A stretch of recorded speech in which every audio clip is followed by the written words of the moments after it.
Untuk mendukung program prioritas pemerintah, Presiden Prabowo Subianto menginstruksikan efisiensi anggaran untuk jajaran kementerian dan lembaga. Apakah penghematan anggaran ini akan efektif atau mungkin ada sumber lain yang belum dioptimalkan? Ya, untuk menjawab pertanyaan tadi dan membahasnya telah bergabung bersama kami Sekretaris Jenderal Forum Indonesia untuk Transparansi Anggaran atau FITRA, Misbah Hasan. Selamat pagi, Mas Misbah. Selamat pagi, Mas Jason, Mbak Eva. Baik, Mas Misbah, ramai-ramai ini kementerian lembaga anggarannya dipotong, sudah ada diblokir juga. Pertanyaannya adalah, apakah se-urgency itu untuk kemudian bisa mengefisiensi berbagai anggaran di kementerian lembaga? Ya, sebenarnya ini langkah yang memang harus dilakukan ya oleh pemerintah ya, setelah kemarin ada upaya untuk peningkatan pendapatan negara melalui kenaikan pajak itu kan gagal dieksekusi ya.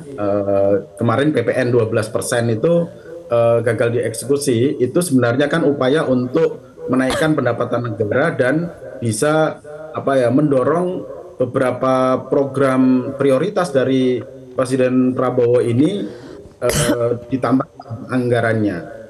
Nah, langkah kedua adalah ketika peningkatan pendapatan negara itu gagal dieksekusi kemarin, langkah berikutnya adalah efisiensi belanja, gitu ya, efisiensi dari belanja KL maupun sampai ke level daerah. Nah, ini sebenarnya langkah yang biasa saja gitu ya, karena selain dua langkah yang ke depan itu, nah langkah berikutnya kalau memang masih dianggap kurang anggarannya itu biasanya kan utang gitu ya, pemerintah melakukan utang. Tapi ini Mas Jason dan Mbak Eva ya, ada yang menarik ya dari kebijakan efisiensi ini. Ini justru kalau menurut kami membuka kotak Pandora ya, bahwa ternyata selama ini banyak anggaran-anggaran yang tidak efektif dan dalam tanda petik boros gitu ya. Nah, ini nyatanya kan kemudian Kementerian Keuangan bisa menyisir hingga 306 triliun gitu ya. Belum lagi yang kalau kita jumlahkan, kalau KL-KL yang tidak terkena kebijakan efisiensi ini, kemudian diambil kebijakan yang sama, itu nilainya pasti akan lebih dari 306 triliun tersebut gitu, Mas Jason. Oke. Mas Misbah, jadi sebetulnya alasan utamanya tadi kalau Mas Misbah sampaikan ini memang harus menjadi opsi untuk dilakukan ya. Alasan utamanya apa? Apakah semata untuk mengalihkan biaya tersebut untuk program-program prioritas atau apa sebetulnya? Ya, kalau saya rasa memang ya sudah disadari bahwa banyak sekali sebenarnya program-program kegiatan yang itu tidak efektif ya. Kalau kita telusuri, kalau di anggaran itu Mbak ya, itu kan posturnya itu ada program, kegiatan, terus kemudian klasifikasi rincian output sampai ke komponen. Nah, di sana itu kalau kita telusuri itu banyak sekali redundant belanja, Mbak. Jadi, dan itu berpotensi terhadap penyimpangan atau potensi fraud atau anggaran yang terus berulang gitu ya, termasuk juga yang pembelanja ATK, terus belanja perjalanan dinas, belanja seminar, itu semuanya setiap program kegiatan itu pasti ada item komponen belanjanya itu. Nah, itu yang sebenarnya alasan awal ya, mengapa anggaran ini sebenarnya bisa diefisiensikan betul dan nanti untuk realokasi kita lihat. Ya, tadi kan komitmennya bahwa realokasi dari hasil efisiensi ini itu kan digunakan untuk public obligation gitu ya, terus bantuan sosial tidak cabut gitu ya, dan untuk peningkatan peluang tenaga kerja atau kesempatan kerja dan seterusnya. Nah, itu nanti kita lihat ya, apakah benar hasil dari efisiensi ini kemudian digunakan sebesar-besarnya untuk tadi itu pengurangan kemiskinan atau membuka kesempatan kerja dan lain-lain. Baik, Mas Misbah, kalau kita berbicara ada program prioritas, ada non prioritas. Tapi non prioritas itu kan bukan berarti tidak akan dikerjakan. Kalau kita lihat deh contoh yang paling konkret tadi di paket berita sebelum kita wawancara ini. Ada Kementerian PU yang dipangkas sampai 81 triliun lebih. Jadi anggaran mereka hanya sekitar 20 triliunan. Padahal kita tahu masih banyak sekali wilayah-wilayah miskin di Indonesia. Masih banyak infrastruktur yang belum terbangun. Walaupun itu belum masuk ke program prioritas misalnya. Lalu apa dampaknya ketika memang anggarannya dipotong sedemikian besar dan kemudian program-program non prioritas atau yang dianggap tidak prioritas saat ini itu tidak dijalankan, Mas? Ya, saya rasa yang terkena dampak cukup signifikan adalah Kementerian PU ya, karena pagunya itu sekitar 110,9 triliun, kemudian terkena efisiensi hingga 81 triliun atau sekitar 73%. Nah, ini pasti akan berpengaruh terhadap proyek-proyek infrastruktur yang akan dilakukan. Nah, ini saya rasa Kementerian PUPR ya, ini harus betul-betul selektif gitu ya di dalam menjalankan anggaran-anggaran yang tersisa, terutama infrastruktur-infrastruktur yang itu berkaitan dengan pemenuhan hak masyarakat. Infrastruktur publik ya, kayak pendidikan terutama ya, terus kemudian kesehatan juga, infrastruktur untuk air bersih atau air minum gitu ya.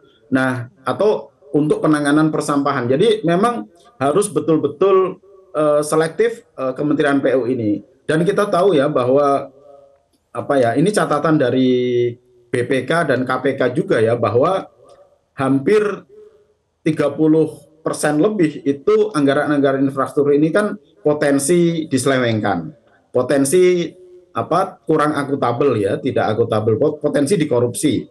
Jadi menurut saya ini juga peluang bagi Kementerian PU untuk menata kembali gitu ya prioritas-prioritas yang ada di kementeriannya. Toh ini hanya tahun 2025 ya, ke depan saya rasa ini penting bagi Kementerian PU untuk melanjutkan ya bagaimana prioritas pembangunan infrastruktur itu betul-betul bisa dirasakan langsung oleh masyarakat. Tetapi ada kekhawatiran, Mas Misbah, kalau ada nanti proyek yang mangkrak. Kemudian tadi sudah disinggung soal kementerian yang berkaitan langsung dengan kebutuhan dasar masyarakat, misalnya kesehatan dan juga pendidikan.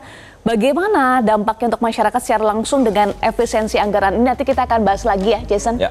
Usai jeda berikut ini, pemirsa, kami akan lanjutkan perbincangan Anda. Tetaplah bersama kami di Selamat Pagi Indonesia. Iya, pemirsa, kita masih akan membahas terkait dengan efisiensi anggaran kementerian dan juga lembaga sesuai dengan instruksi Presiden Prabowo Subianto. Masih tersambung bersama kami Sekretaris Jenderal Forum Indonesia untuk Transparansi Anggaran atau FITRA, Mas Misbah Hasan. Mas Misbah, tadi pertanyaan saya sebelum jeda adalah tadi soal pagu anggaran Kementerian Pekerjaan Umum yang mengalami efisiensi jumbo ya, sekitar 81,3 triliun.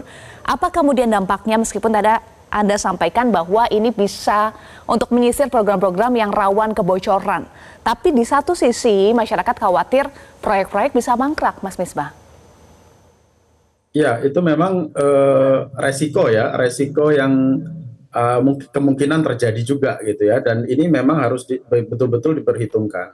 Sebenarnya kalau kebijakan ini adil untuk seluruh kementerian, itu proporsi pemotongan atau efisiensi PU ini tidak harus sebesar itu gitu ya. Paling tidak kalau tadi saya katakan ya bahwa potensi kebocoran atau potensi penyelewengan itu sekitar 30%, anggaran PUPR ini semestinya hanya diefisiensikan sekitar 30% atau 40% gitu ya, tidak sampai 70% atau 81 triliun. Nah, sisanya itu bisa diambilkan dari kementerian-kementerian yang sebenarnya berpotensi bisa diefisiensikan. Kayak tadi itu kan dari Kemenhan misalnya ya, dari Polri, dari MPR, DPR gitu ya, dari DPR juga. Jadi ada beberapa kementerian yang sebenarnya berpotensial untuk dilakukan efisiensi. Kalau kami rata-rata Mbak Eva dan Mas Jason, itu rata-rata seluruh kementerian itu hanya 8% ya efisiensinya untuk tingkat KL. Nah, kalau kita hitung saja untuk misalnya Kemenhan gitu ya. Kemenhan diefisiensikan sekitar 8% saja itu sudah bisa berkontribusi sekitar 13,3 triliun. Nah, misalnya seperti itu ya, kayak Polri misalnya. Kemudian di efisiensian paling kecil ya, 8% itu kan rata-rata paling kecil, itu sekitar 10,1 triliun dan seterusnya. Jadi kalau kebijakan ini relatif adil bagi semua kementerian, saya rasa PU tidak harus dikorbankan sebesar itu gitu. Demikian Mbak Eva. Ya, Mas Misbah, kita juga lihat dari sejumlah kementerian lembaga yang diminta dalam tanda kutip untuk mengencangkan ikat pinggang, tapi DPR, MPR, bahkan ini juga pagu anggaran mereka masih utuh begitu. Apa yang Anda lihat dari ketika ada ketimpangan sejumlah kementerian lembaga harus mengencangkan ikat pinggang, harus efisiensi, tapi DPR, MPR ini pagu anggarannya masih utuh? Ya, ini menurut kami salah satu politik anggaran dari pemerintah ya, karena seluruh proses efisiensi ini nantinya akan dibahas di DPR juga kan, dan itu akan merubah postur APBN 2025 dengan kebijakan nanti akan keluar undang-undang APBN 2025 perubahan gitu ya.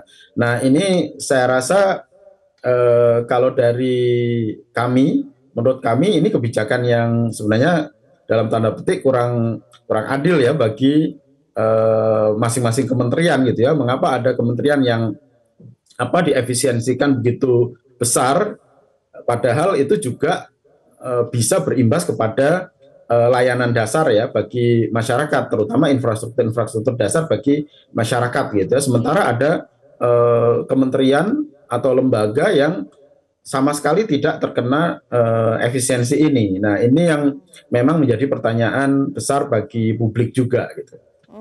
Soal efisiensi ini jangan sampai mengurangi kualitas pelayanan publik karena misalnya saja Kementerian Kesehatan dan Pendidikan juga terkena efisiensi.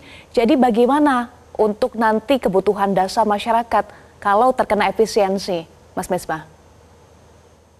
Ya, kita tadi ya, saya sepakat dengan warga tadi ya bahwa kita butuh transparansi penggunaan efisiensi ini gitu ya. Jadi efisiensi yang sekitar 306 triliun ini itu nantinya akan digunakan untuk apa?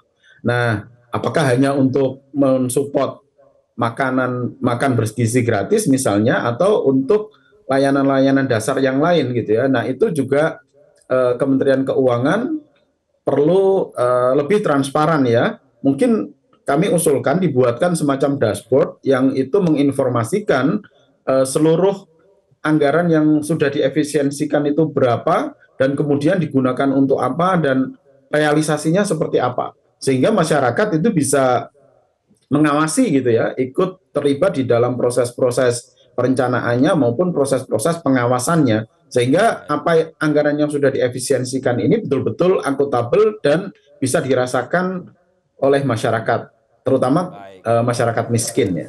Controlling itu juga diperlukan dalam proses efisiensi ini agar masyarakat tahu kemana alokasi anggaran-anggaran yang diefisiensikan. Terima kasih Mas Misbah Hasan telah bergabung bersama kami di Selamat Pagi Indonesia dan selamat kembali melanjutkan aktivitas. Jelajahi cara baru mendapatkan informasi. Download Metro TV Extend sekarang.